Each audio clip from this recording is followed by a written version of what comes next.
Hi guys, welcome back to my channel and I'm in Serra Vineyard and Resorts today for staycation. नाम में विनयार्ड्स है but सिर्फ अंगूर के नहीं, यहाँ पर चीकू के भी बहुत सारे पेड़ हैं, पूरा बाग जैसा लग रहा है। घर से रिजॉर्ट तक पहुँचने में हमें अराउंड 1.5 घंटा लग गया था और हम थोड़े से लेट भी हो गए थे।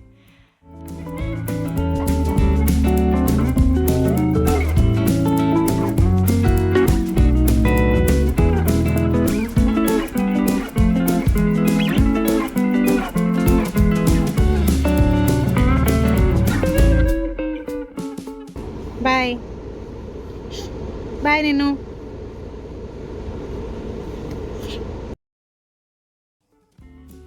But check in was quite smooth, within 5 minutes हो गई। ये रिजॉर्ट काफ़ी रिसेंटली ओपन हुआ है एंड एक्चुअली में मुझे तो यहाँ पे ऐसे फार्म हाउस टाइप का फील आ रहा है। हम लोग संक्रांति वाले लॉन्ग वीकेंड पर गए थे और रूम सभी फुल थे। The room that we got was cozy haven cottage और इसका प्राइस था 6000 प्लस GST।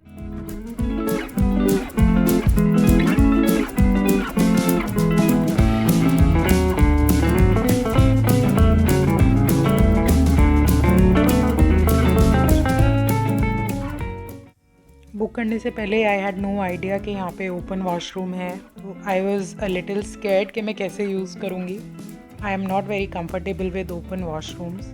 इंसेक्ट्स वगैरह से मुझे थोड़ा डर लगता है। जिन लोगों को ओपन वॉशरूम से कोई ऐसा प्रॉब्लम नहीं है उनके लिए तो ये काफ़ी अच्छा कोजी प्लेस बन जाएगा।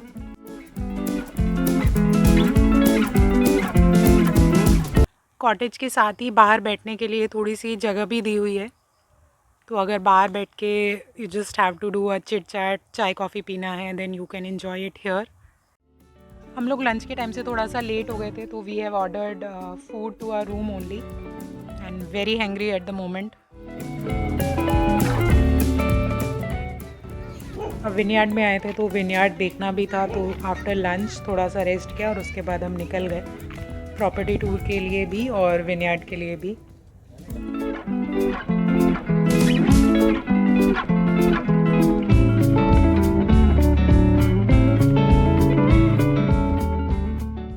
एंट्रेंस गेट से लेके रिसेप्शन तक काफ़ी लंबा रास्ता है और पूरे रास्ते में ये ग्रेप्स लगे हुए हैं।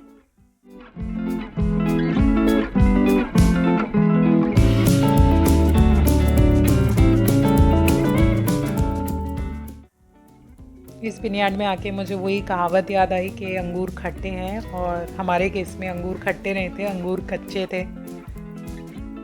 ऑलमोस्ट 1 मंथ और है अभी इन्हें फुली रेडी होने के लिए।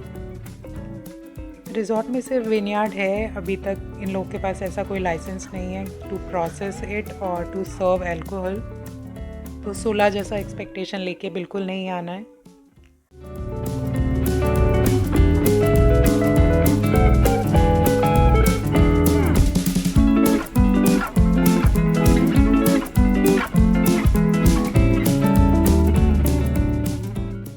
They have this pretty nice 5 BHK bungalow also. अगर आप 4-5 families हैं up to 15 people, you can take this one 5 BHK.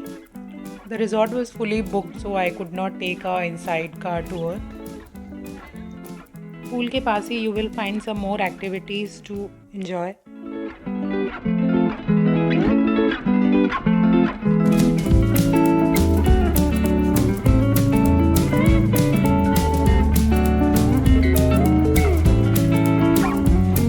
ये रिज़ॉर्ट में आके मुझे एक्चुअली में फार्म हाउस जैसा फ़ील आ रहा था।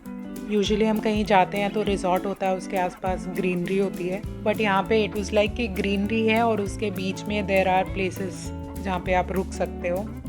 Where ever I was going there was greenery and you will notice कि कौन सी ग्रीनरी जस्ट फॉर डेकोरेशन, लेकिन उसके अलावा जो चीकू के पेड़ हैं, ऐसा लग रहा था कि हम बाग के अंदर रह रहे हैं।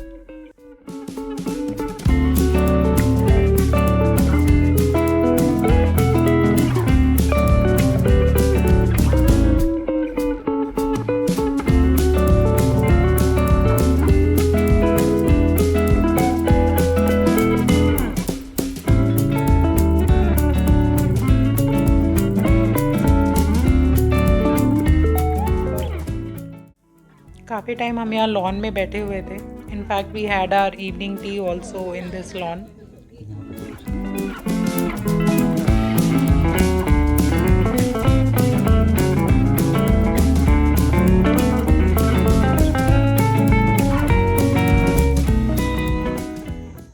डिनर के लिए भी केम टू द रेस्टोरेंट क्योंकि हमारे रूम में ना तो वाईफाई चल रहा था और ना ही फ़ोन का नेटवर्क आ रहा था। Wifi was only working near the reception area and the restaurant area. उसके आगे कहीं पे भी वाईफाई वाज नॉट देयर।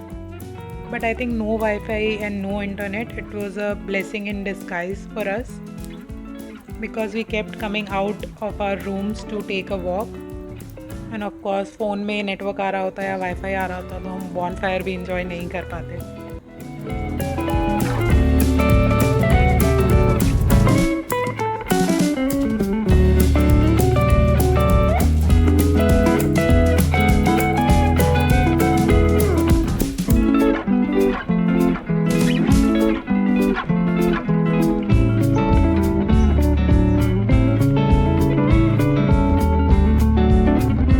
वैसे तो मैं बेड टी नहीं पीती हूँ but I think the situation totally demanded a backyard T.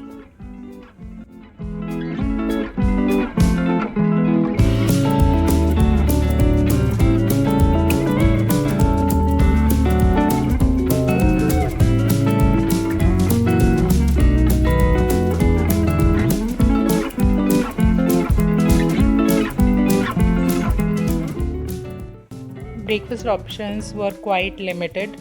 शायद नई प्रॉपर्टी है इसलिए होपफुली फ्यूचर में इम्प्रूव होगा।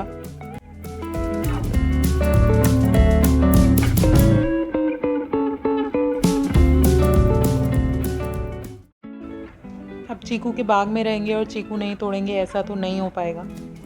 बट ये भी कोई फुली रेडी नहीं थे, एकदम पत्थर जैसे ही थे, तो इनको भी टाइम लगेगा पकने के लिए।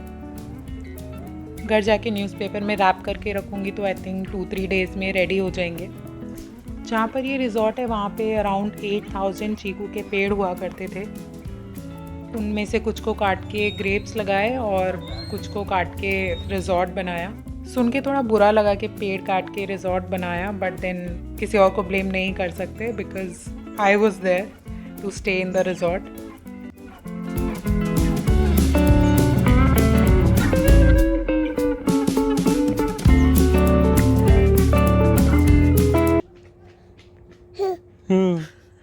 We checked out from the hotel and started our journey towards home. If you are coming by a cab, then probably you won't get a return cab so easily. हम लोगों की किस्मत अच्छी थी कि हमें एक ऊबर मिल गई, but otherwise I would suggest कि you take a 2-way cab, और if you're coming by your own vehicle तब तो कोई problem नहीं है। Well, that is it for this video. I really hope that you liked it and I will see you very soon. Bye bye.